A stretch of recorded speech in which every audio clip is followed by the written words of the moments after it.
Hey, today on Stuff we're going to have a look at some new products from S&M, Colt, BSD and Tempered.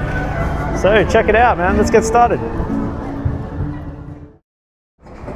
So Colt have a new stem out. It's a top load version of the mind control stem. It's called the Salvation stem.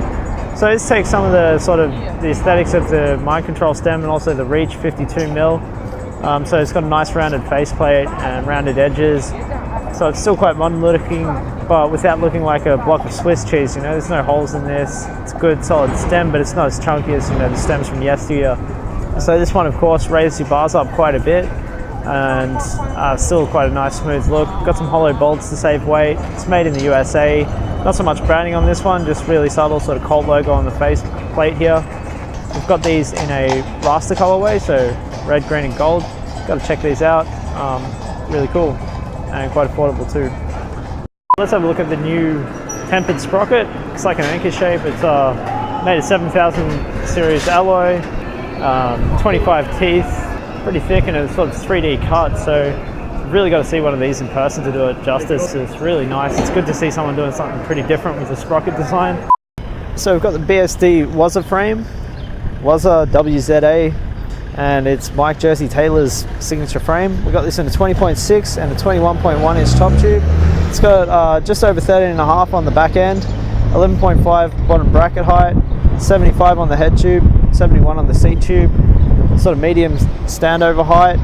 This one, of course, being Mike Taylor's signature frame, got a nice peg friendly dropout on it, but it is hollowed out on the back to save a bit of weight. No brakes on this one, unless you run brakes on the front, which I know you don't. And it's a weight below 5 pounds, nice and tough. You can see gussets on the top tube and the down tube here. Good to see companies making a return to that, something a bit tougher. We've also got another new BSD frame, the TrailOrPark. This one, pretty versatile, sort of pegless frame. You'll notice it's got really small dropouts on the back. Still take a 14mm axle though, but they'll meet flush with your axle nut.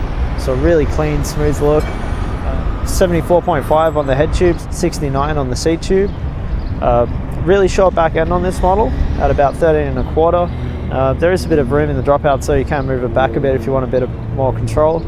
11.5 bottom bracket height, 21.1 or 20.7 on the top tube. Now it has a 69 degree seat tube angle, so the 21.1 will feel a bit more like a 21 inch frame, if you get my drift, because it's going to move bottom bracket a little bit forward. Also got a down tube gusset to keep it nice and strong, but still keep the weight down a lot. So this is a pretty cool new sort of twitchy park or trails frame. Check it out. Cool, so S&M just came out with a new frame called the BTM. I could go into what that might mean, but I won't. So this one we've got in a 21 inch top tube in a cool trans black color. It's got what sets it apart from other S&M frames out at the moment. It's got a bit of a lower bottom bracket at 11.5. It's also got a really short back end, so it's like 13.1/8. So it's going to pull up nice and quick, but it's still going to have quite a stable bottom bracket.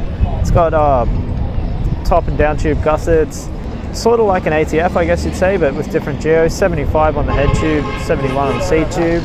Weight of under 5 pounds. Nice burly chainstay as well, and a nice small dropout for all you pegless riders. So check it out on strictlybmx.com or snmbikes.com. Sweet. Cool, so thanks for watching. Any more info on these products, just check out www.strictlybmx.com. Cheers.